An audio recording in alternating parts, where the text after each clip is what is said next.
because Jessica is a tattoo artist, I became kind of fascinated with Neviomancy, which is using marks on the skin to do divination and predictory methods. That is neat. I've not heard of that before, but it makes total sense. What a great tie-in to like, oh, I love that. And why not? If we're using palmistry and following lines on the hand, why not any other marks or blemishes on the skin? It just makes sense. Yeah, and the thing with Neviomancy that I think is really cool is the kind of idea behind it is you're born into a world where you don't have a rule book, you don't have a guidebook, right? But you're born into your skin. And as you get older, your skin ages, you develop marks and scars. And how do those marks and scars become a map with which you can kind of plot a course in your life? Oh, I dig that idea. Yeah. I mean, like you said, there's never that guidebook or rule book that parents are always talking about. But if it's printed on your skin, that would be a really unique way to suss that out. Well, and you can use, that's the cool thing too, is like with tattoos, like people to get tattoos at a certain point in their life that mean a certain thing to them. And then what, incidentally, like without even knowing it, like what moles did they cover up? Did they get it to cover up a scar? How does that tie into it?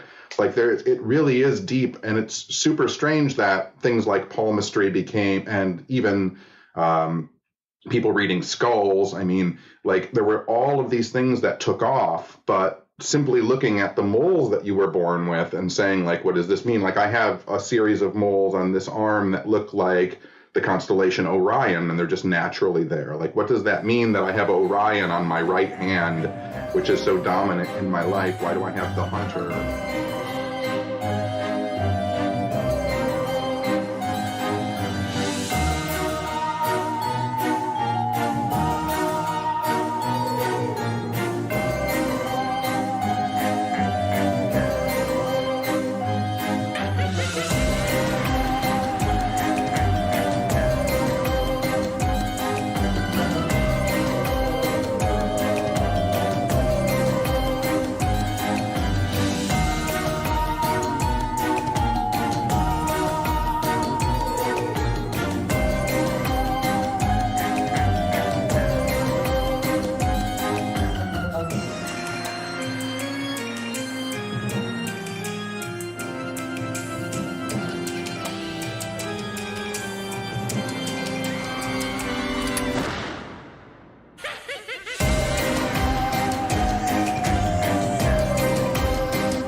And she's like, read my poem. Like, to be open about your weirdness is where we do kind of touch the greatness of humans, right? Like being able to, I'm going to talk to you about how I think about UFOs. You're going to talk to me about your witchcraft. I'm going to talk to you about my witchcraft or what I think might be my witchcraft. And then all of a sudden, like, we realize that those constructs around us just fall apart. Well said.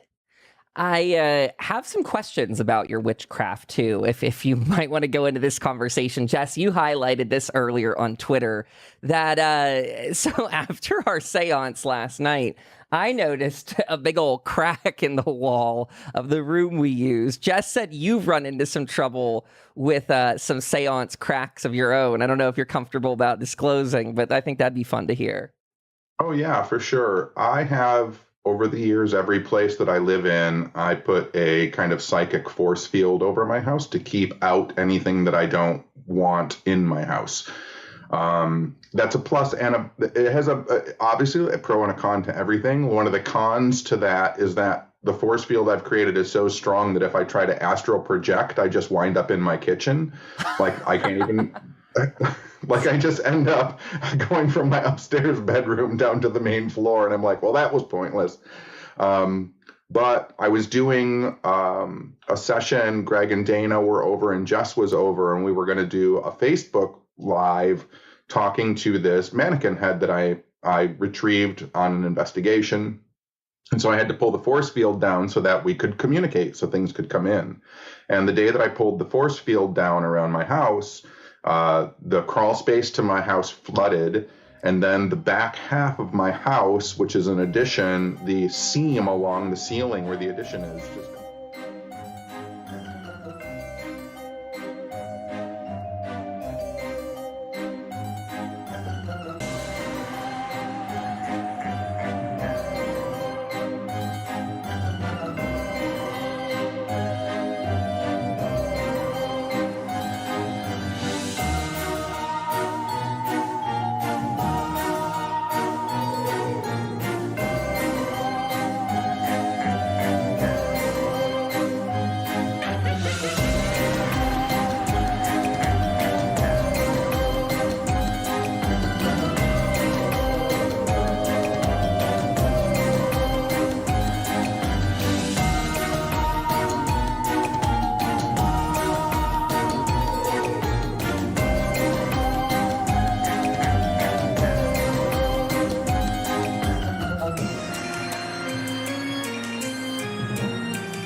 Hello, everybody. You are listening to the Chaos and Shadow podcast. My name is Kyle, and I'm joined here tonight by my co-host, Pagan. How you doing tonight, Pagan? I'm doing pretty well, thank you. How are you? I am super duper excited. We have an amazing person stopping by. We have BronxWitch, aka Aly Kravetz, coming into the house. I am so excited to welcome Aly because we got to see her at the Witch's Sabbath that our friends put together. Did an amazing workshop there on cone incense creation. Aly, this is so overdue. Welcome to the show. We are so glad to have you. How are you this evening? Thank you. Thank you. Welcome to me. That's so exciting. I'm like, what? Me? Special guest? I'm really happy to be here. I'm so glad that you guys would have me. It was such a pleasure meeting you, Kyle, when we were getting ready for the Witch's Sabbath. So I'm just really happy to be here with you guys. You were an absolute gem that weekend. I was just so you know, that was my very first time putting together a virtual event like that and working with Devin. I was so just nervous being in a position where I didn't want to let anyone down. And so just dealing with people like you, all of the guests were so cordial and polite. You know, I didn't know what that would be like. So just thank you for making it a super swell weekend all around. No, it was amazing because I am not tech savvy whatsoever. And you made everything so easy and explained things to me, like how to use my microphone, which I've had for years, but apparently was using backwards the whole time. So no, it was great for me. I was like, oh man, Kyle's on top of it. This is the teamwork we're all about, right? It is all about Right. empowering one another and sharing what skill sets one another has. So, and that's going to be so much of tonight's conversation. I am so excited with what you've been doing. And I just got around to following the BronxWitch HQ Instagram account. I was following you, but I wasn't following that one. And I was going through picture after picture, looking at this gorgeous space. So many audience members may have met you at Witch's Sabbath, but I want to give you time to not only talk about your personal craft this evening, but I definitely want to be talking about that kind of community outreach, that space you're creating for people. Because as many of us know, the occult can be scary to dive into if you don't have friends, if you don't have a welcoming hand. But I see what you're doing, and I see exactly that. I see someone that's making that space and just making everyone's lives a little bit better. So could you tell us, Aly, what brought you into this kind of craft? What got you into this space in general? Oh, wow. You're going way back. Way back. As far as you want to go. Yeah. Well, I won't bore people too much. I've done a video on my YouTube channel, kind of just talking about the very early days of BronxWitch, before BronxWitch was BronxWitch. I got started on my magical path when I was about 12 years old.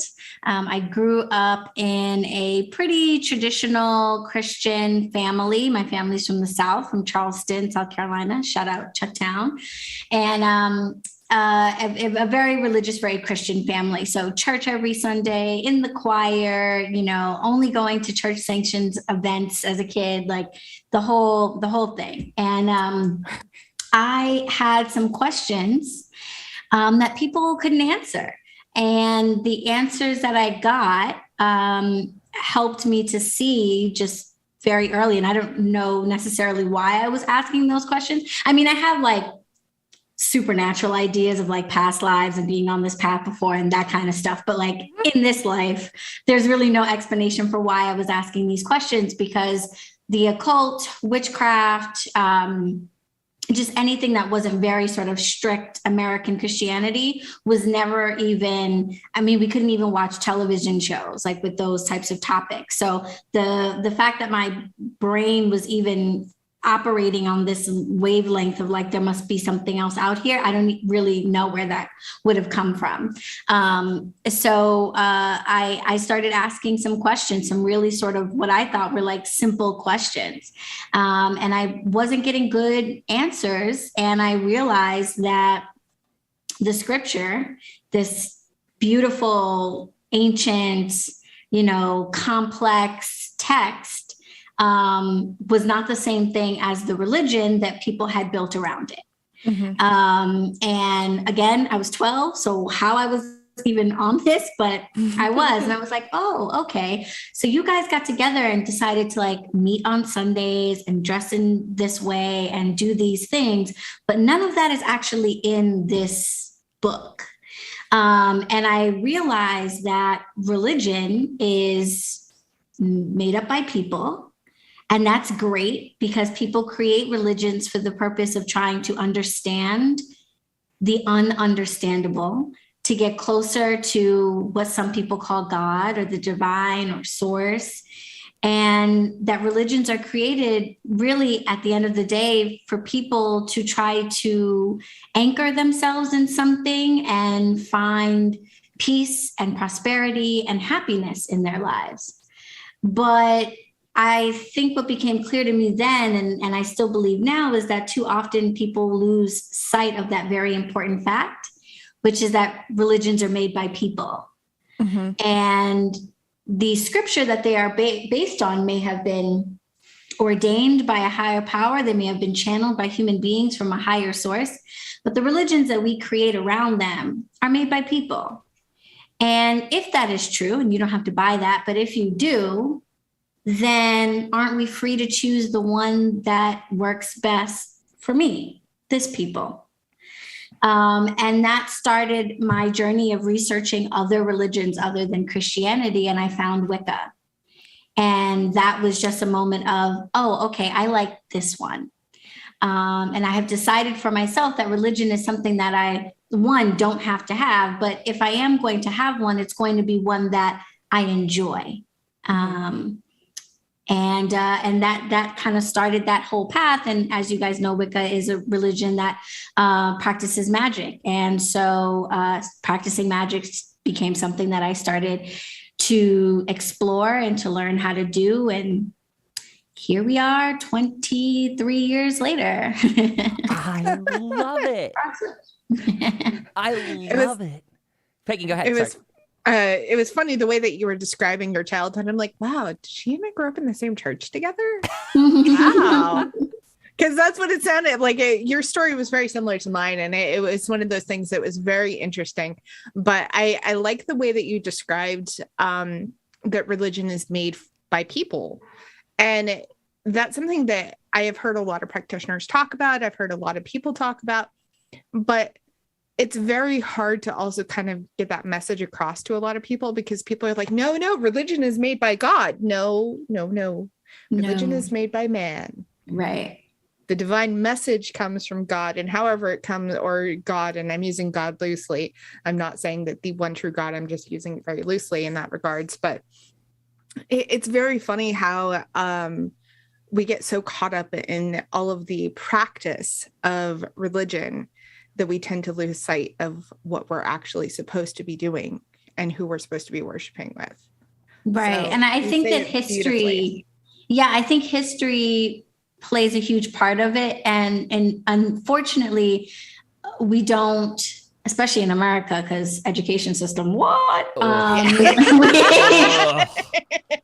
we don't spend enough time learning about history. And because certain religions, especially the major religions, are so old, we don't realize all that has happened and all that has been done by human beings to make them what they are.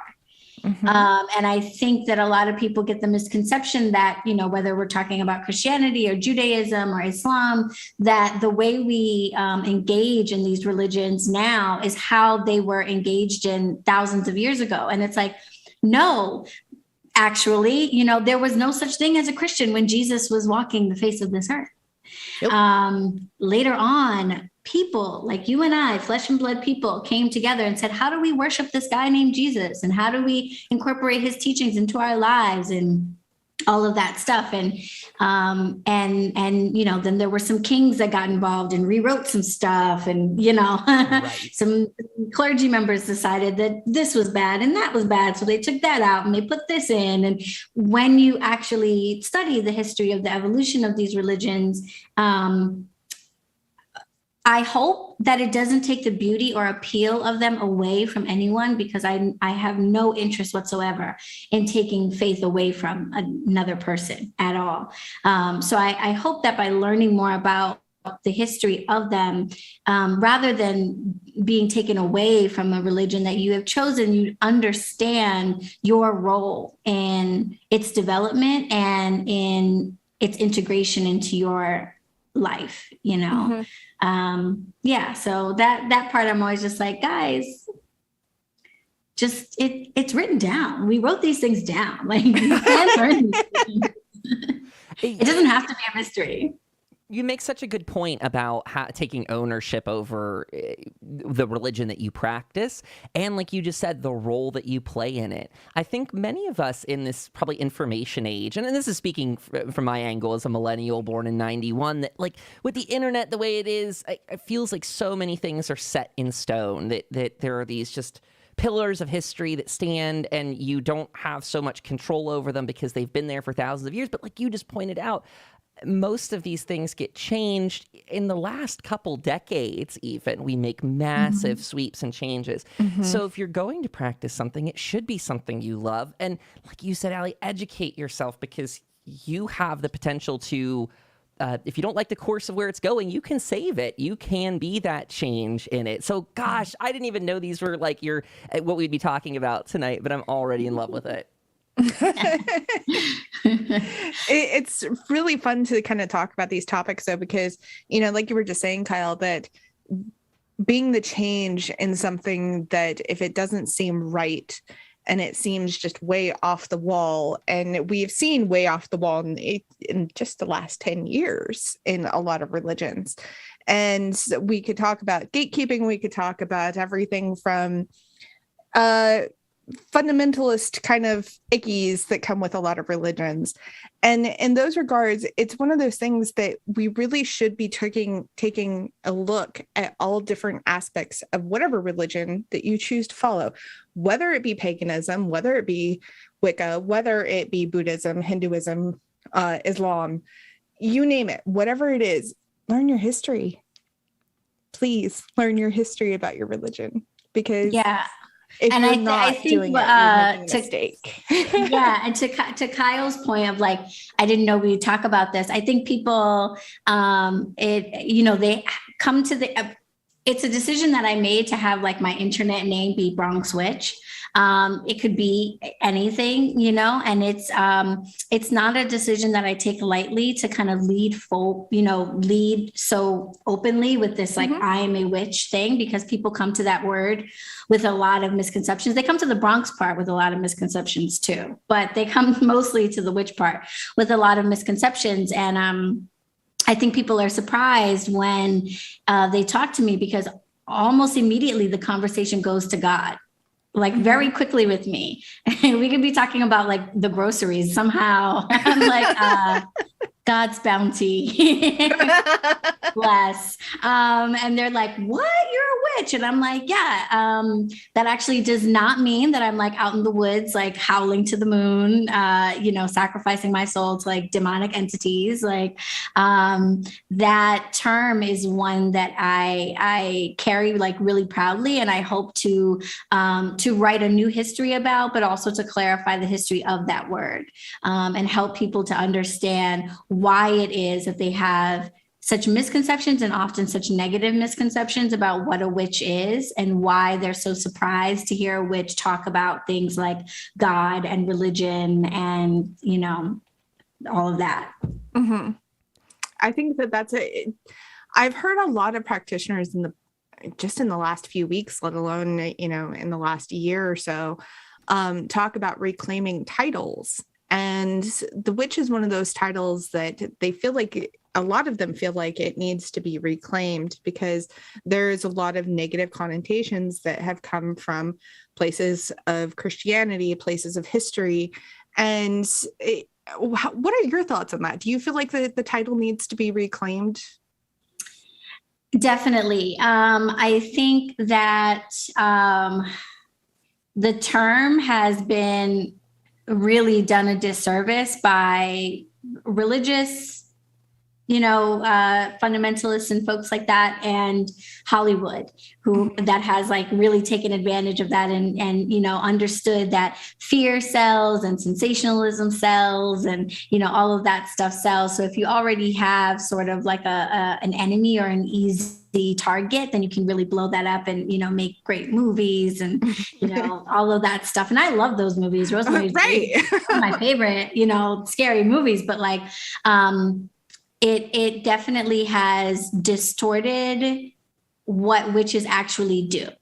I think if witches were actually doing the things that Hollywood and certain religions say we're doing, then it'd be like, no, we don't need to reclaim that. That's accurate, shit, fine, whatever. But when you actually look at what witches do and what they've been doing throughout history in different cultures and different places, it really doesn't line up with this idea of evil and harm and something to be afraid of, and things that go bump in the night and stuff like that. And I think it does need to be reclaimed. I think especially looking back at who were deemed to be witches historically, and like why that title was ever even such a bad thing. And when you look back, it seems to me that oftentimes the folks that were deemed witches were really just the folks who were against whatever the organized power of the day was. For the folks who refused to succumb to the organized religions and the organized power structures. They lived what we would call off the grid. They were away from what were becoming society's norms. They were practicing their own magic. They were practicing their own medicine. They were worshiping deities or not worshiping deities outside of what an organized church or a group was saying was the right way to do it. And then they were termed witches.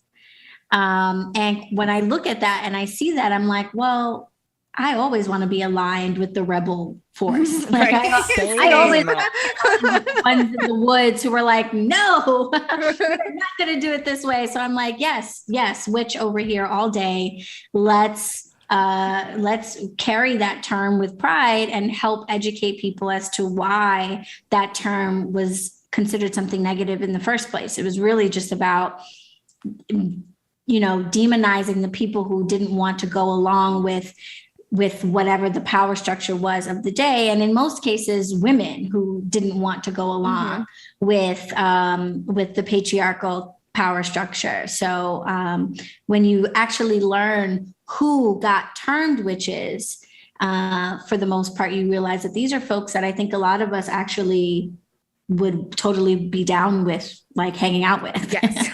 Exactly what I was thinking. I'm like, I want to sit at the table with the witches. I don't want to be in that, extreme religion. You can't even have fun sort of lens. No. Put me with the people that are fighting the good fight for rights and everything. And just like you said, challenging the establishment. That is also what I find a lot of empowerment.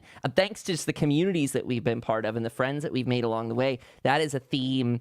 Pagan, you kind of talked about this too, the idea of reclaiming that title.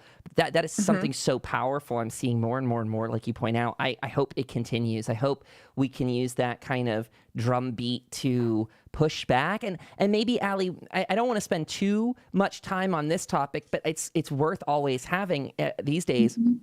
It feels like, or we're very much in the middle of, the satanic panic coming back around. We see all those like terrible rhetoric out there. Is that something you've encountered, especially sort of as a person who, you're as a position that I could see having multiple misunderstandings, like you just pointed out with the name being out there. Have you kind of seen that drumbeat of satanic panic come back at all? Yeah, I would say it's kind of never gone anywhere. It's said. One of those, it's just one of those things where like people don't need to make a big deal about it if you don't see it very much.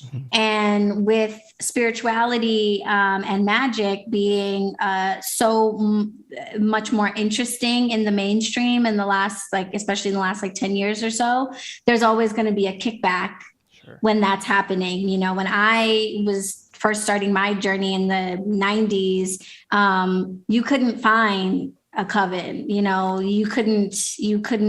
go into Barnes and Nobles and there were 2 shelves of new age books. And that was about as much information as you were going to get on spirituality. And I live in New York City. Wow. Which is like, if you're going to find anything, it would be here. But there were like a handful of shops. There were botanicas, which cater to like the African diasporic religions and Catholicism and those practices. And they're often run by Spanish speaking folks, which is fabulous. But for me, made it a prohibitive space because I don't speak Spanish. I don't practice those traditions. So they weren't really spaces for me. So I had a few crystal shops, that sold incense and candles and, a couple of shelves at Barnes and Noble in terms of access. And this is in New York City, center of the universe. So, imagine for anyone else. Now it's very different. Now you can go into a really teeny tiny town and find an occult shop, find a coven meetup. Things are changing and these practices are becoming a lot more public and a lot more accessible. And so, of course, for people who feel that these practices are wrong, that's going to kick up their rhetoric and their attempts to try to squash it out or pinpoint it as some type of a problem or something like that. So it's never really gone anywhere. I think it's just we're hearing about it more now because we're hearing about spirituality now. You can open up the cover of Vogue and find astrology readings and horoscope information and crystal articles and stuff. So I think for people who think that that magic and spirituality are evil, this is a very scary time for them. And they've got to do something about it, you know. Personally, what that turns into for me is, you know, the usual comments on YouTube and Instagram and things like that. I'm not here for it. I'm not the one. People are usually, I've noticed on the internet, just trying to get attention, and they want to have a conversation. They want to have a debate. This is not debatable. My spiritual journey is not a conversation for the internet. You are not here to convince me that I am wrong. I don't come to the internet for information about my spiritual path. I go to my ancestors and my spirit guides for that. And I happen to talk about it on the internet. You are on the internet looking for guidance. I am not. So people come on the internet and want to have debates because they want to be convinced that spirituality is okay or that magic is real. I am not here to convince you of that. We will not have that conversation. So your comment will be deleted, and that's the end of that. I think that's really wise to do that in a lot of ways, because when it comes to our spiritual practices, yeah, we may talk about it. We may be open to helping people kind of find the start of their path, but ultimately it's their path. But I like what you said very much, that, you know, people come for attention. And I also think that people are looking for a sense of validation when it comes to those kind of comments, that they want to be, you know, the right ones because that's what they maybe were taught in their younger years. And that's just something that I feel like maybe not either feeding that or trying to change the topic with those people is going to be the only way that maybe they learn that the way that they're going about it's the wrong way. If they were open to having a civil conversation or civil dialogue, that would be different. Right. And validation really is the key. I think that's what a lot of people are looking for. And I think the fact of the matter is, if you know that you are on the right path, then you have no need whatsoever to go find somebody else and have an argument with them about why they're on the wrong path. Absolutely. You just have no need for it. So the fact that you are even trying to question what my path is tells me that you're not sure about your own. And the fact that you're looking for witches on the internet also is a sign that you're not sure about your own. How did you find me? You know, where did you come from? So, I mean, if you were on TikTok and the TikTok algorithm took you there, that's one thing, but you took so much time to comment. So I has questions. Can you answer said questions? Any questions, you know? And then here, having a physical space, the very first day, I was nervous from the very first day because I decided to put a sign outside. You know, I had my physical location is a business. So I do need people to know that I'm here, or we won't be a business. Right. And yes, so I decided to put a sign outside, and it says BronxWitch headquarters, you know, tarot, Reiki, and meditation. It says tarot, Reiki, and meditation. I mean, come on, it doesn't say like baby eating and, you know, meet us on Saturdays for Satan prayers. Like, but as my super was putting up the sign outside and I was filming him, because I was like, oh my God, it's such a big moment. Like, I'm getting a sign somewhere. I was filming him put it up. Some guy walked by and under his breath, he goes, what is this, some voodoo shit? And my super is a really cool dude. He kind of turned around and was like, yeah, and what if it is? But yeah, people having a physical location and having a name like that definitely draws attention. And it isn't always positive attention. And yeah, but that's okay. Thank you for sharing that, because yeah, I mean, that was, I guess, in truth, part of the question was like, yeah, I don't know that many people that are currently operating physical spaces at this stage. We know some folks, but to hear that story, to hear what that attracts when you've got that physical location out there, I'm sad that someone would come by and say something like that. At the same time, I'm really happy that you have a super who would just tell them to kind of, you know, go off and eat dirt or whatever, because I mean, come on. This is not the world for that. We need to be working on more accepting things. And if we're going to accept certain religions and like trash people trying to find, you know, spirituality in itself, it just to me, it's very emblematic of a pretty sick like society at large, the way we're willing to throw money at those problems in like a tithing church way. But again, not do any of the work in finding that peace in yourself. Like you pointed out so well, you're going online and finding a witch to harass. That's a self problem. There's something not being satisfied at home that's driving you to do that. Yeah, that's definitely a you problem. And what gives me a lot of comfort in that regard is that for that one person, there have been tens of people who have called and said, hey, I saw your sign outside and I just wanted to know what this is all about, and I'm like, well, did you call for tarot readings? Did you call to reserve space? Did you call? And they're like, I don't know. I just thought it was amazing that there was a sign about this in the neighborhood. What do you do there? So there's way more curiosity and positive responses to the space than there have been negative. So that gives me some comfort. Oh, that's wonderful. That's absolutely wonderful that people are reaching out. And I think when it comes to witchcraft often starts, they say it's a call, but I think it's more of a curiosity. And it's a curiosity that there's something else out there. It's something bigger than all that, we might have been taught, especially you and I growing up in very Christian religions, that there was something different about it. Yeah. And I would say that curiosity should be welcomed as long as they are, good curiosities of wanting to learn and wanting to explore. And yeah, that's fantastic that people want to come and be that kind of driving force for you in your business. Yeah. It also makes me think, if they're asking those questions, it's a positive sign in the state that, like you said, Pagan, people are looking beyond.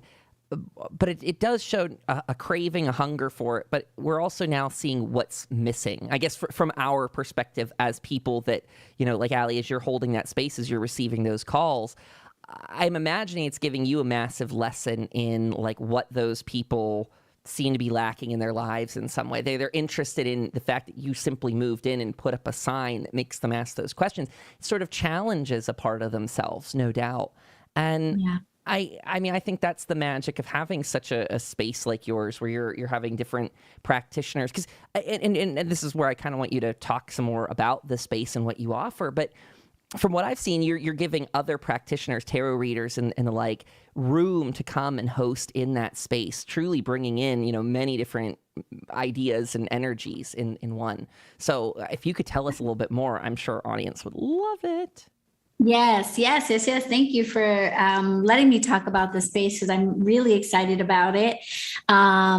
If you guys have ever heard of WeWorks, it's like WeWorks for witches. Okay. So that's like the easiest way to think about it.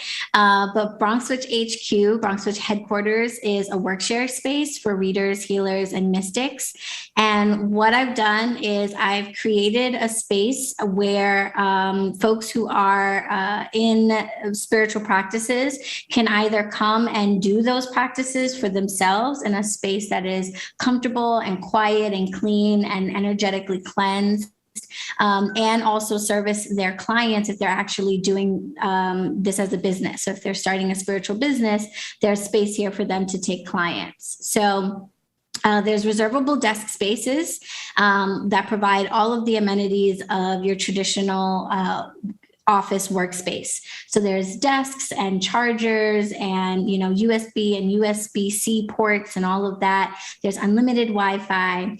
I offer complimentary coffee, tea, water. There's a whole break space with a refrigerator and a microwave. Unlimited office supplies, spiritual supplies. I supply Palo Santo and Florida water and community tarot cards if you left your deck at home, printing and, all of that good stuff that you would expect in a workspace. So even if you are not of necessarily a spiritual inclination, but you're looking for a place that's a lot cozier than Starbucks or your local cafe where you can actually put your things down and walk away and not worry that like someone's going to run off with your things. You can come here and for a really reasonable rate, come and work or read, study. You can use the relaxed space to meditate, to do yoga. So it's just a very nice space for people to just exist. But then also, like I said, if you are actually trying to grow a spiritual business and you offer tarot, Reiki, massage, even if you do any type of steaming, we have a room for womb steaming or for portable sauna steaming. You can also book space here to operate your spiritual business, and you can offer readings, you can offer healing sessions, all in the space. And it's really easy to like book. You can go on the website and you can book up to any time during the day for as little as 1 hour. And then you can book bundles if you know that, you're doing this maybe more as a business and you need a full 8-hour day. You can book an 8-hour day in one of the spaces and, use it to service your clients or just have a space for yourself. So, it occurred to me as I was growing out of my apartment and trying to find ways to offer Reiki. I'm a Reiki practitioner, and to offer services to people outside of my own home. Cause it's like, I have a nice house, but it's kind of sketchy, going to people's houses. So I was like, I need a space where people feel comfortable going to someone that maybe they haven't met before, for healing services or tarot readings and things like that. And this space started to formulate in my mind, and I found the right place and started building it out. And here we are, BronxWitch HQ. Chat is That is so awesome. They're I wish we were in raving. Tennessee, or I wish I was in New York. Either one, I don't care. That is Yes, I I'm doing part definitely of want to that. expand this to other places. But if you're in the New York area, please come to headquarters. And, like I said, just hang out. We have something called the Reading Nook. It's just a really comfortable beanbag chair and pillow in like a comfy corner with a library. We have a spiritual take one, leave one library with like books that I've donated, that people have donated. Yeah, somebody just donated 78 Degrees of Tarot and the Cunningham Encyclopedia book. So it's got like a lot of good oldies in there, So if you just want to come and read books about witchcraft and spirituality and magic, tarot, you can just book the Reading Nook. It's like $10 an hour, and it goes down if you get a bundle, but you can just sit and read, and you can take any of the books from the library. We ask that you swap out with something else. But if you want to just come and read while you're here, you can do that. And, you can't necessarily go into a bookstore and do that because they want you to buy the book and, might not take too kindly you sitting on the floor for 5 hours. Some bookstores are okay with it, but some might not be. And there are titles in our little library that I know you can't find, as I myself put a couple of out of print books from my personal library up on the shelf. There's like a Raven Grimassi book up there on Wiccan traditions that's been out of print for a long time. So, a couple of nice little finds that if you're in the witching world, you might not find in other places. And I'm excited to see how the library grows because people have already started giving donations to it. Mm-hmm. So you can just come here just to read, but it's nice to be able to read in a space where you can meet other witches and meet other readers and meet other people who are like you and vibe and like get to know people, grow a community. I had someone the other day who's a part of a coven who's looking to throw events here. You know what I mean? So you might find your coven connection hanging out here. So that's my hope is when I was a kid, we had Witch Box. And oh God, I remember that. Wow, I feel old now. I don't know. So we had Witch Box, which was great. It was a great resource, but I was under 18 at the time that Witch Box was like the thing. And pretty much all of the covens had a very strict, you must be over 18 rule to join our coven for all the obvious reasons. And so that was always a real bummer to me that I was like, man, like, yeah, I can go to a bookstore, I can go to occult stores and stuff like that, but I'm not necessarily like brave enough to just like walk up to strangers and be like, hey, what's up? I'm a new witch, like help me out, Mm-hmm. So it would have been really cool if there was just like a hangout spot where I could go and maybe run into other folks like me and like have it be comfortable enough where I could have conversation with them. Or I could be like, hey, you do tarot readings? Like, do you teach? Would you mind showing me something? Like I have some questions, you know?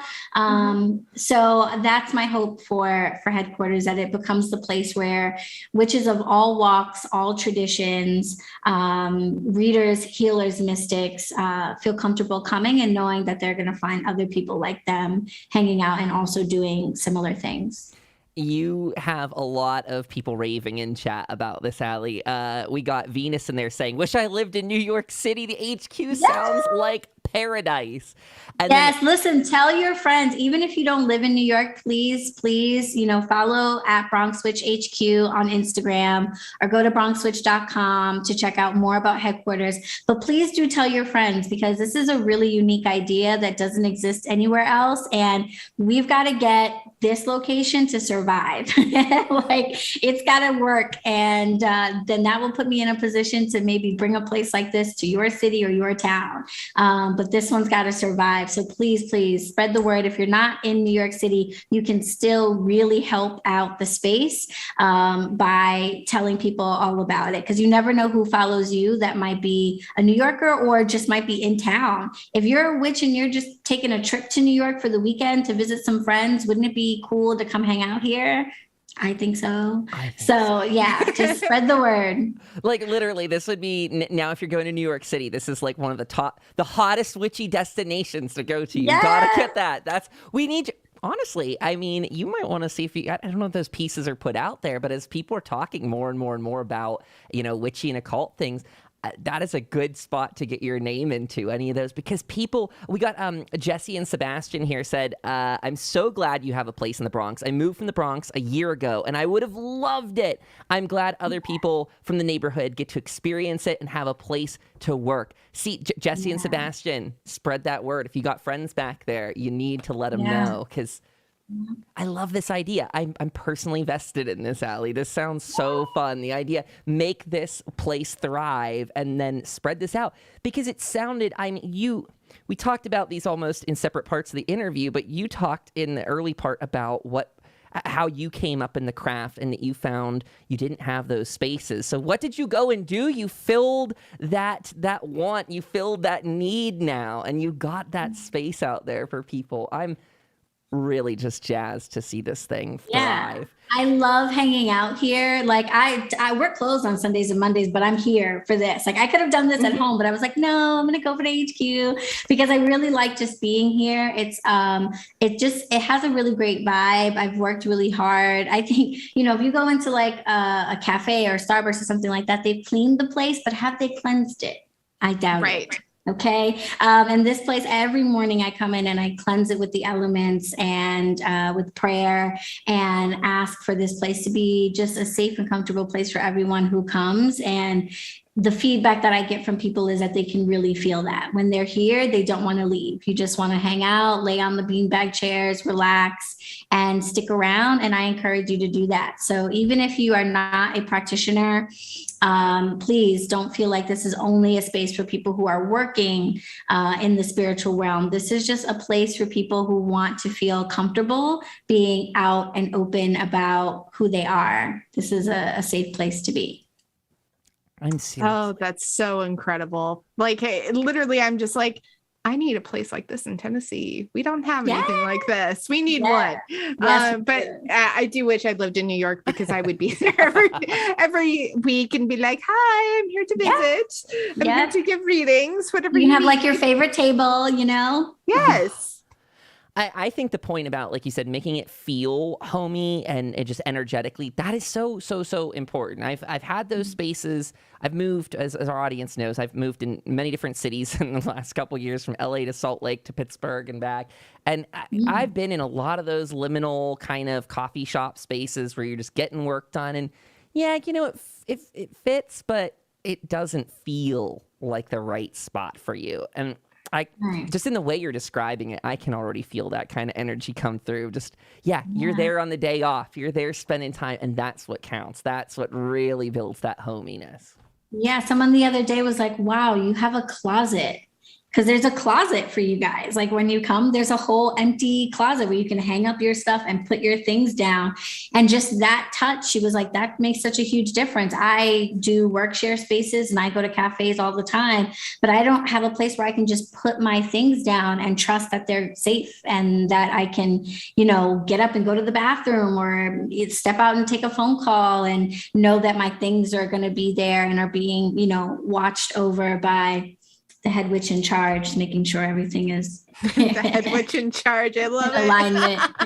Aly, the head witch, seems to have such a good idea of what people need. That literally is like such a perfect thing. You're truly taking that rolls off the tongue, doesn't it? Aly, the head witch. Aly, the head witch. Aly, the hedge witch. I love it. So, Aly, you do your own tarot reads and other things like that as well. I want also time for you to tell people like how they can go and actually start supporting like right now, because I'm looking at your snip feed page, and I see a ton of readings. I see some herb stuff going on. What are you offering, and what should people be getting themselves involved with? Yeah, I'm so glad that you're on my snip feed, actually, because that's the easiest way to reach me if anybody is looking to get a reading or a healing service from me directly. So with HQ, it's really important to me that I promote all the other practitioners that are in the area. So one of the spaces in HQ is the community space. It has a board and a card box. So if you are a reader or healer in the area and you want people to know about you, I very strongly encourage you to leave your business cards, put up your flyers and stuff in the community space. So when people come by and are like, hey, what's going on? I prefer to recommend folks who work out of here before I even mention that I also give readings and services. Because I'm like, give to these guys, grow everybody's businesses and grow everybody's outreach. I'm one person, I can't take everybody. So that's my focus with them. But I do also, I'm a tarot reader. I started reading tarot when I was 15, so like 20 years ago. I started doing it professionally like 5 years ago. And it kind of took off in the COVID era, because then I stopped. I was a bartender for 15 years and I stopped slinging spirits to start serving spirit. Switch the game up. Switch the game up. So quarantine gave me the opportunity to really like tune out a lot of the things in my life that were distracting me, alcohol and going out and just a lot of stuff, and to really get in alignment with a higher purpose. And tarot reading turned out to be a part of it. So if you go on my link in my bio on Instagram, that's probably the easiest way to book a tarot reading with me. I am a level 1 Usui Reiki practitioner, and I also provide womb steaming healing services. So you can come here physically to HQ. If you get an in-person reading or service with me, it's going to happen here at HQ. So that's also kind of a cool way to see the space if you haven't seen it yet. And you can get different types of tarot readings with me. Some are based on time frames, some are based on particular topics. If you're not sure what you need, if you feel like there's something going on in your life and you can't quite put your finger on what it is or what you need, you can set up a consultation with me in person or virtual, and I can help point you in the right direction. Maybe it's a reading, maybe it's a healing service, maybe it's one of my products. I make loose herbal teas that are made with intention and medicinal purpose. So all of my blends are made by me with organic, locally sourced herbs, and they all serve a specific medicinal purpose. So whether you're dealing with headaches, cramps, stomach issues, I have a tea potentially for you. I also make yoni steam blends as well, and a few other herbal medicines that are only available seasonally. So right now there are a couple of herbal potions in my shop, which are basically herbal oxymels, fresh herbs made in raw apple cider vinegar and raw honey for different purposes. So you might need a product, you might need a service, and if you're not sure, a consultation is the best way to find out. And my snip feed link is in my Instagram bio, so that's probably the easiest way to find it. If you go to BronxWitch Instagram, but you can also go to my website, BronxWitch.com, and in the bodega section, my shop is called BronxWitch Bodega. So in the bodega section, you can see products and services and schedule something with me there. Super freaking cool. I've just been trying to keep my jaw like attached to my head this whole time. It just keeps falling down because I don't know. Like I've said it enough. I'm a broken record. I strongly believe in this idea. I think this is the change I want to see in the world. And I'm sorry, I'm just saying I love it. So please support, folks. This we've said, Aly, you said it so many times at this stage, but it's about taking that ownership and making religion and all of that what you want to see, making your practice what you want to see. And what did you do? You went and literally set up shop, got that sign outside, and now you're helping other people fulfill like their wishes and dreams. So, gosh, that's an inspiring, like your whole everything about it has just been really inspiring today. Thank you. And for those of you who are out of town and are like, I wish I could go there, you can take a virtual tour of the space. My hubby happens to be a real estate photographer and he does all these cool things with like drones and stuff. So he did a virtual tour of the space. So if you go to BronxWitch.com and go to the headquarters page,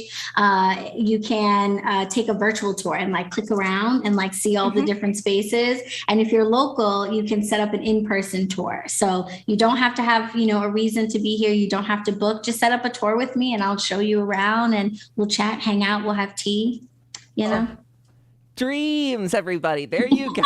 So many people just added something new to their bucket list of like, okay, when I'm going to New York, I know where I'm going. Yes. I love it.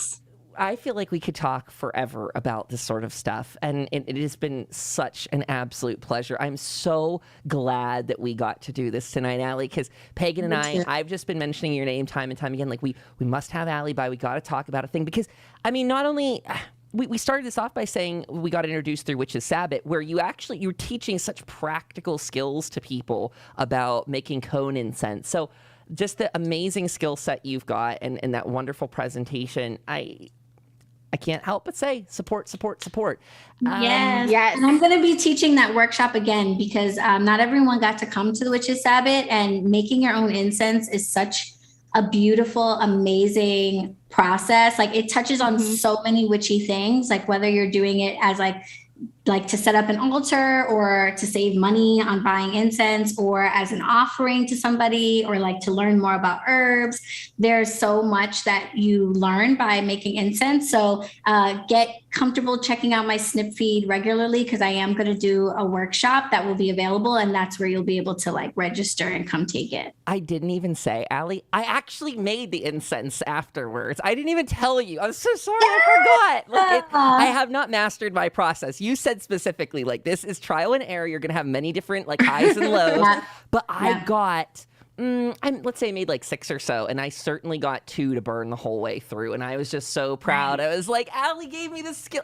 I had been looking at doing that very loosely just weeks before your presentation, and you totally gave me the kick in the butt that I needed to do it. So everyone, come on. You gotta follow Aly. I'm so glad you did it. Somebody in the Discord is like a woodworker, so they actually made their own like cone press.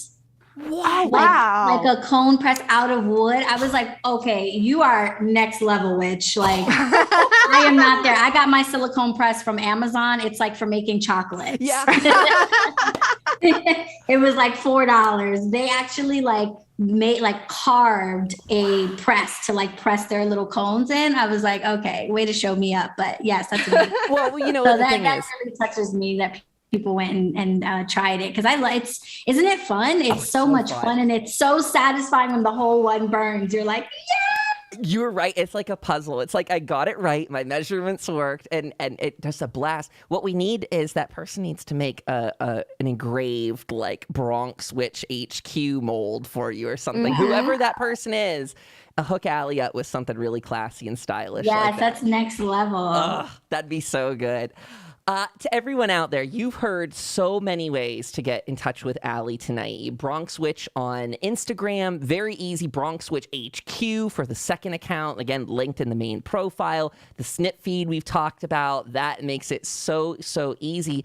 Get in there. We were talking, chat was saying they took the virtual tour tonight as well. So literally, Aly, people are just so jazzed about what you're doing. If anyone here, just out in chat live tonight, this is going to be archived. We always do this for our Chaos and Shadow. So if you want to catch this on Wednesday and re-listen to anything you heard tonight, you'll be able to hear this. It'll be up on YouTube, Spotify, iTunes, all the places you get your major podcasts under the Chaos and Shadow tag.